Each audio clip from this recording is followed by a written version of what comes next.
Show. During this week, we're celebrating the 75th anniversary of WSGW Radio going on the air. And we're doing it all week long. And today, more like any other day this week, to me is deja vu. Because as I look across my broadcast console, I am immediately taken back to, 30 some odd years worth of broadcasting. Across from this smiling face belongs to the one and only Sue Smith. Good morning. How are you? It's weird for me, too. There's some changes. You look like operators are standing by because you have your cordless. Oh, my headphones. Yes, your headphones. Yes. And I'm looking at all the old buttons, and I'm reminiscing down to where the studio was. The old studio. Yeah, the old studio when I first started too. here. Yeah, but you were here, too. Yeah. So folks, here's the way it goes. I actually found one of the Listen to the Missus computers. Yeah. But we can't get it to work right. That's where you could get the card files still working. Yeah, we could. They don't fail, but I don't know where they are. They're here someplace. I remember Fred Krell, the originator, he fought getting a computer. Yeah, he and did. Of course, the year he retired is when we got a computer. And then what he did is started a computer business. He used to write newsletters on the computer. Yeah. Never forget that. I know. Well, then when we got the computer, then Lee Norling had to create the program that we used. And then it was the a two DOS, of us. It was a DOS program. Yeah. Which is why I can't get it to work anymore. And then you fired up the old one. Well, I fired up the computer, and there's a program on there called DOSBox, and that's how we used to open the Listen to the Missus files. Right. And really, the reality is, if I remember right, and you can correct me, but one of the reasons they were still DOS files is it was written in such a way we couldn't get a Windows program to duplicate the way we searched for the recipes. Right. Because the DOS files just work so fast. Yeah, he had to create one. He created the program. Definitely. And then, of course, once he did that, we had all these card files, so we had to type the recipes in, and that took a long time, too. Who did that, I ask? Both of us did. Yeah, Both of us did, yeah. I did some of it, but your typing was far faster than mine. I remember that, yeah. It was a lot of work, but it was worth it. But those years are really some of the most joyous because it's such a fun show to do. Well, and I remember people referring to the show as being like the heart of the station because it was homey. It involved the listeners more. It was like a coffee clutch. Yeah, exactly. We just sat around, talked about food, talked about lifestyle. And it evolved over the years. I mean, in the beginning, when I first got here in 74 and got saddled up with Fred, it was all recipes. Mm-hmm. Total, 100%. Mm-hmm. As we progressed through the decades, we started talking about other things, lifestyle, and because the recipe calls, and eventually it was the demise of the show. The recipe calls went away because on the internet you could punch in your recipe and come up with 15 versions. Yeah, but there was a lot of fun. Well, I still hear. I'm like, boy, I still hear people talking about, Listen to Missus or whatever. And what they don't understand, though, they probably don't say it to you. They don't call you the Missus, but it'd be really weird if they did. But yeah, I still hear that. I'm like, I don't want to correct him, but it's like I wasn't the Missus. I told everybody I had to get married before I did, and you left by that point. The name came about because back in the day, and this is a sexist thing to say, but it's true, back in the day, men went to work and the women were home. Mm-hmm. And when the show started, and we're talking about the 50s, 60s, and so forth, the missus had the answers. So somebody would call in with a question, and we'd expect the missus at home to call in. Right. So you were listening to the missus at home. Fred was just the traffic cop. And that's what we were. We were traffic cops between calls, routing this call to there and there. And he was here till 84.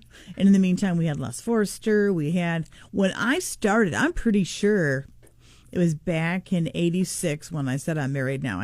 I'm listening to this. And you were gone. You were off to Oregon. I was there for a year, yeah. Yeah. Came back. Yeah. And then Lee was on. I actually have somewhere a recording of Lee and me together. We have recordings, so we just have nothing to play them on. Yeah, I know, because I went to an antique store and I found a double cassette player. Well, we have some cassettes, and we were able to find a player Yeah, to use. right. But there are no tape recorders in the station anymore at all. Everything's in the computer. Yeah, yeah. And they put a recorder. They found an old 1/4-inch recorder, put it in one of the little studios. It only plays at double speed and won't rewind, so it was useless. It plays at double speed. And won't rewind. Oh, my gosh. So it was useless. Well, I had two of them. I think I brought into Charlie, and one was, I've told more people about, when I was pregnant on a Saturday morning. We were in the old studio. I remember very vividly. And you did a Name the Smith Baby show. I still have the cassette, and I still have the pieces of paper of like 50 people that called in their ideas. And I remember, I probably was the birth of Scott, your son, going up to the hospital and doing a show. You had to get permission. Had to get permission. Yeah. Yep. And I have that cassette too. You can hear him on there. You held up the microphone to him. You can hear this. Just made those little baby noises. It was so funny. Right on cue. Oh, stuff. And I remember, I don't know if you ever knew, because you were on the air. You and Fred, I think, were at the opposite end, or you and somebody were doing Listen to Mrs. And Anna Miles was at the front desk. Up there on the wall. Yep.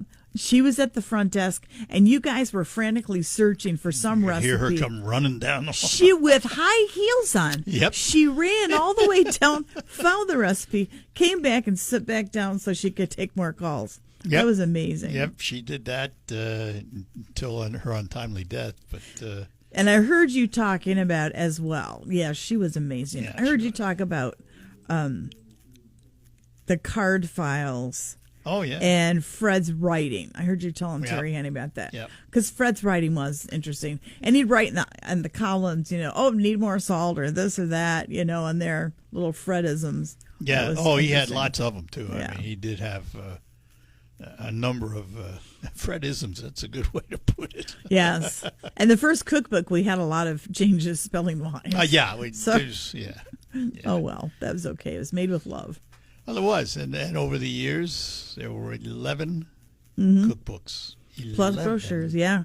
11 Plus of them. a lot of amazing. brochures and things, We're going to take a break, come back. We're talking to Sue Smith. If you have memories of Listen to the Missus, we'd love to hear from you. 989-752-6111, the number to call to chat with Sue and me. At Westside Decorating.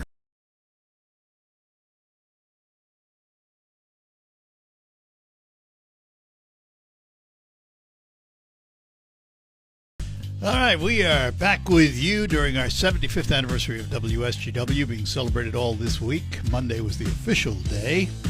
And with me, former co-host of Listen to the Missus, Sue Smith.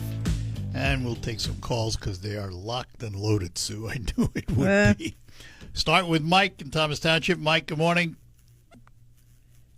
Just had to call in and say, we've been friends for so long, and just good to hear you on air again. I'm glad you called. I'm doing flashbacks of you at some of the rendezvous. Yeah. And at the retirement home there. Yeah. You have, I don't know how many people know about your collection. Do you still have your collection of... Yes. Yes. Still have a museum, still. Oh, my still goodness. Do, talks but I promised I would be short because I called in earlier Yeah. to talk to Terry, so All right. I got to make it short. Okay. Good enough. Take care. You Good bet. to hear your voice. Bye-bye. Okay, bye now. And talk about food. Here's a guy that knows something about it. Tom, good morning. Good morning. How are you? We're well, thank you. Good. Probably the recipe you have memorized that you gave out almost daily is Eloise. Yeah.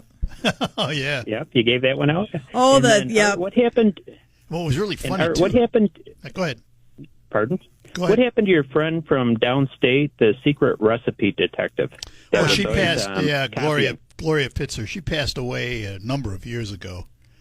Yeah, she was always very unique. Yeah, Yeah, oh, that's for absolutely, sure. absolutely. She did one of her cookbooks. You probably never saw it, but she did a ton of cookbooks with all of her, make-alike recipes and things that you talk about. I don't know if everybody knows We got about most that. of them Yeah. here.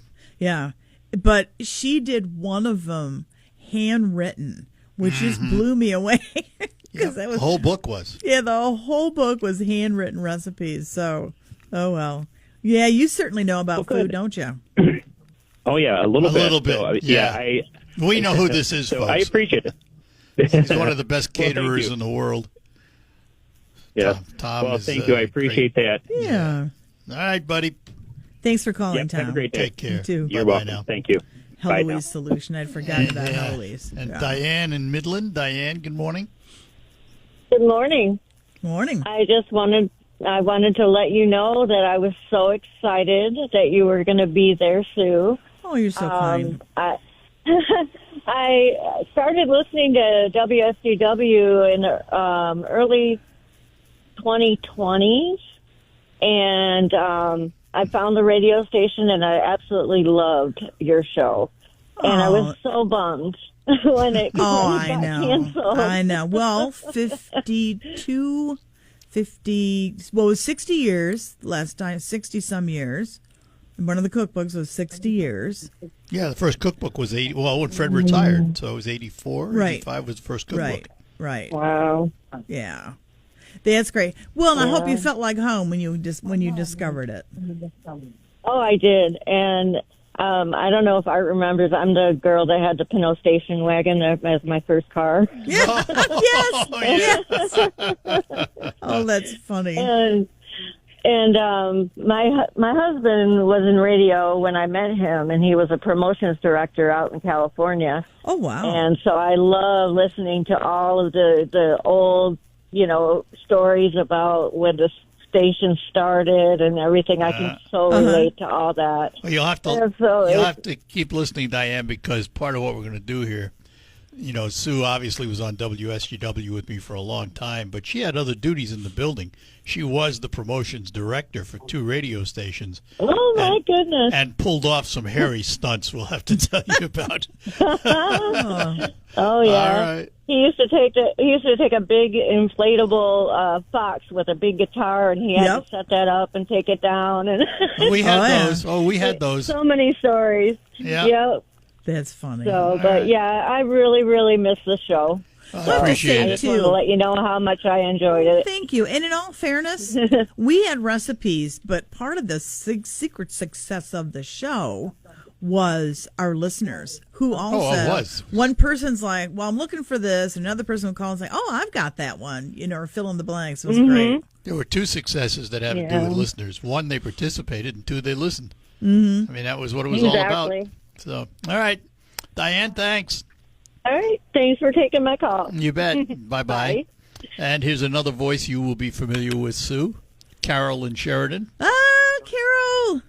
Good morning. Hi, Sue. I'm still hanging in there. That's so funny. We actually, we now don't always see the faces of those that listen. And we actually made, our Love to Cookers, we made a trip to Sheridan. I'd never been to Sheridan before. And we got to meet Carol and John, your husband. Yes. He's passed away Yes. 2 years Oh, ago. I'm sorry. I'm sorry. But he was there with us, and it was so nice to have you guys there. It was wonderful. Well, it was fun, and just wanted to tell you hi. And we sure miss the show. Everybody calls up and says we sure misses the show, but they won't listen to us. So we'll have to start our own. Oh, well. You are one Everything person. changes. You're one of those people that would call the show. You didn't even have to say who it was. We knew who it was just by the sound of your voice. It was wonderful. Yep. That's what people say. Hard to get rid of me.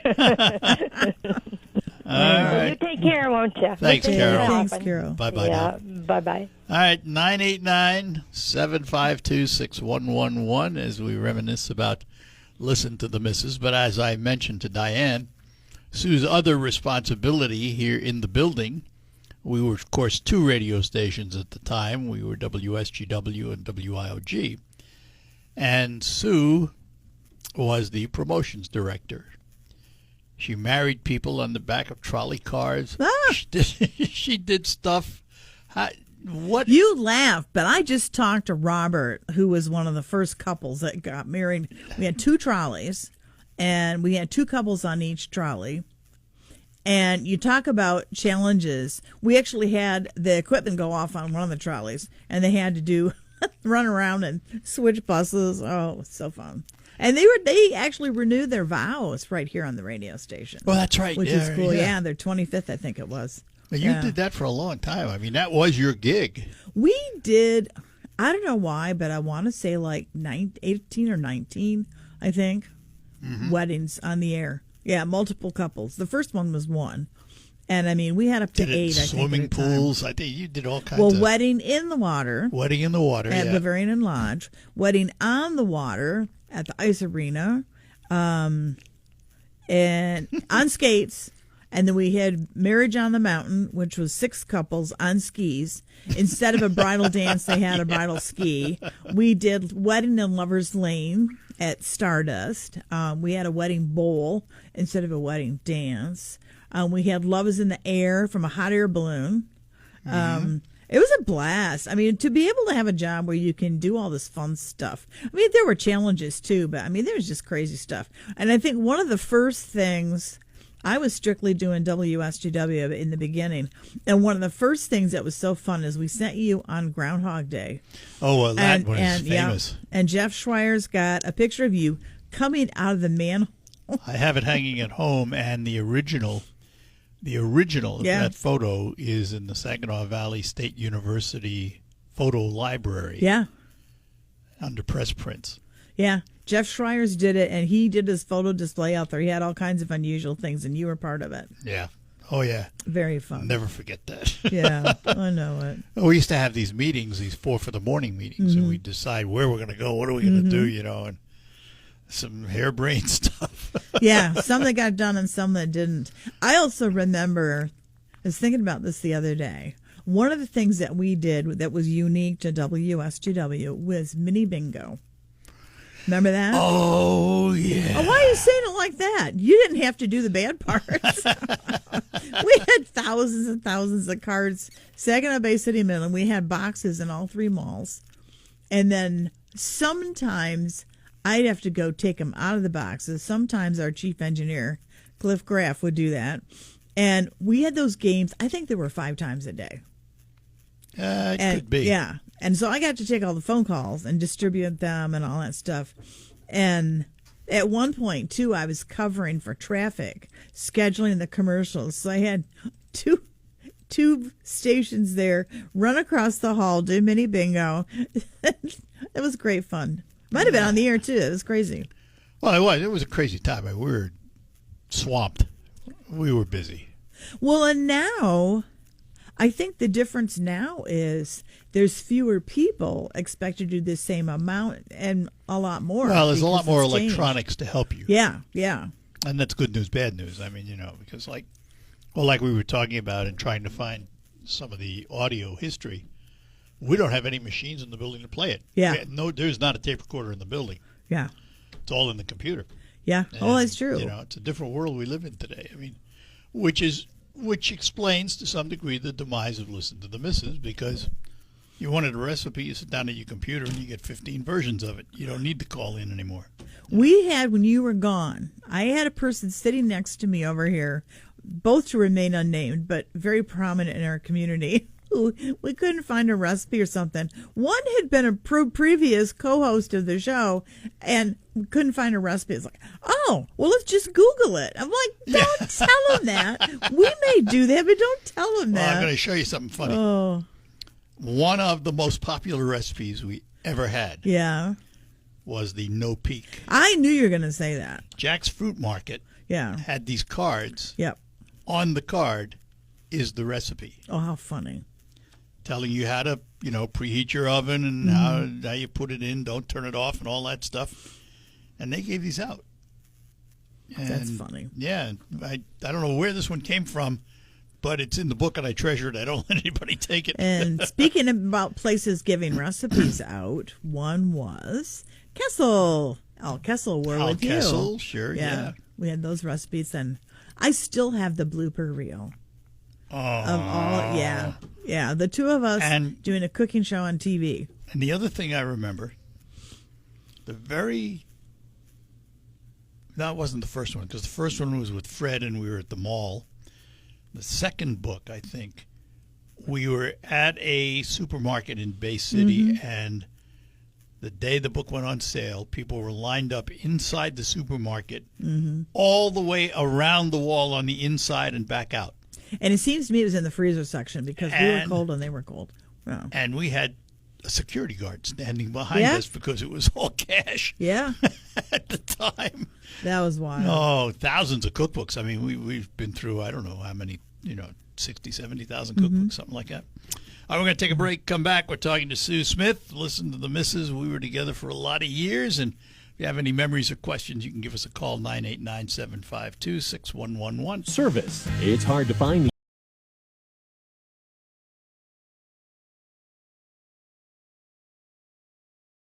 Along with Sue Smith as we talk about the history of Listen to the Missus, and we are both in our glory right now because Charlie Rood showed us where the file cards are. We are going through the original file cards from Listen to the Missus. Guess what the first one I pulled out? What was yours? This is real. Better than sex cake. I heard you talking about that earlier. And I pulled Yep. out Sweeten House bread pudding. Oh, I remember that. Yeah. I remember. I think I know exactly where they were in the mall. Yeah, well, no, Sweeten House was on State Street. Oh, it was on. Okay, State. There was State another and one in Center. the mall that was like that. Yeah, and I don't remember the name of it. But Yeah. I know what you're talking about. Yep, State Street. Yeah. Let's say hi to Rosalie in Saginaw. Good morning, Art. and Hi, Sue. Rosalie. Morning. Nice Good to hear morning. your voice. Thank you, and it's good to hear yours too, and Art also. I just want to mention that I have been listening to WSGW for a very, very long time, but at one time, Sue on the program had Art, and I don't even know if Art was part of it, but anyway, they had Coats for Kids. Oh, yeah, I was. Oh, yeah. We have stories about Yeah. that. That first And one was. so at that time, I was teaching fourth, fifth, and sixth grades, and I was in charge of the safety patrol, and we decided to help out. And so we put a big box together at school, and the children, they got really into it to be doing a community service, and did Coats for Kids for a couple of years for the safety patrol, and Sue, when she came to pick up the coats, made the children feel really very, very special, and their project that they did, and it was very, very helpful for the growing of those children. Oh, wonderful. As far as knowing what's really important in life. Yeah. Well, and you were so kind, like normal. I'd go pick up the coats, and you always had something for me, donuts or whatever, to bring back to the station. I couldn't believe it. Like, you're helping us. That's great. Well, I'm just so grateful that they have that memory now that I've been retired for a long time. Well, that's how we And, met. Yeah. Yeah, well, we appreciate it. It's great. Well, I appreciated all the recipes too in your program. So I thank you very much for what you do at the radio station. Everybody is Thanks, Rosie. doing a Thank you, wonderful Rosie. job. Appreciate it. Have a good day. Bye-bye. You do the same. Yep. Bye now. That was the Coats for Kids the first year was a nightmare. And I'm happy to say I wasn't involved. You weren't involved, that's right. But what happened was all the coats were collected and cleaned. But the arrangement to pick them up was made by it was the Department of We work at Social Home- Services. at Social the time. Services. Right. They apparently sent out a note to people to all show up at the same time. And it was in the old Curtis Mathis store in the plaza where Forbidden City Restaurant is. Well, to make it even worse, they told them, such and such a day to come, and the people in Bay City were still in contact with the ones in Saginaw as far as those who were going to receive coats. And so Bay City were like, well, we're not going to wait until Tuesday. We're coming on Monday. So they all showed up from Yeah. two counties. And not only that, the line became ridiculous. It was out in the streets all the way around the block and everything. And then people would try and jump the line. We had people drive up in Cadillacs and jump the line. Finally, the police shut it down Township police showed up and said, "Hey, we got to do something here." I'll never forget that. Yeah. So the next year we took a little hiatus. It was a little different the way it worked. Yeah, absolutely. It was a great program. It was a great, and it's still somebody else does it somewhere else. But well, what we did then, it was one of the switched. Yeah, it was one of the things that left this building when there were trades and sales of the radio stations. Mm-hmm. It went with the owners of new facilities. Well, and we then on SGW, since it was then leaving the sister station, we then took it then for a year or so. And then we ended up doing Food for Families. Right. Yeah, switching over to that. Which we still that do. went well, yeah. To some degree. Mm-hmm. All right, we're going to take a break, come back. We're talking to Sue Smith, memories of our 75 years, and particularly listen to the missus. Here's a memory for you, Sue, because you'll recognize this. Good morning. How was your sleep last night? You know, today's workers are asked to do more for less. So when you go to bed and you theoretically spend a third of your life there, you need quality sleep. You'll get it with a quality mattress from Sanitary Mattress. Now, you can visit all the so-called sleep stores, or you can rest assured the mattress you're using is made right here in the Great Lakes Bay region to your specifications. Your time in bed may be cut short by today's demanding world, but don't be fooled. You can still get a quality good night's sleep on a Sanitary Mattress. They feature 1-hour window delivery of your mattress to your home. And by the way, if you have an RV or a boat, Sanitary Mattress will custom make a mattress for you, something the box stores can't do. Visit the Sanitary Mattress Factory and Showroom at 5343 Janes Road in Saginaw, just east of the Harry Brown Airport. Visit them on the web at sanitarymattress.com or call them at 989-753-1757. Sanitary Mattress, serving the Great Lakes Bay region since 1935. My name is Kim Harris.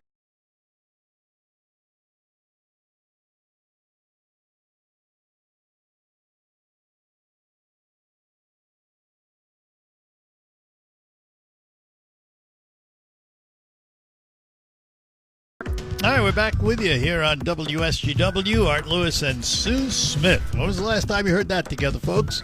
I was thinking about that on the way here. Yeah. Listen to the missus. And Gene is in Bay City. Gene, good morning. Hello. Gene, are you there?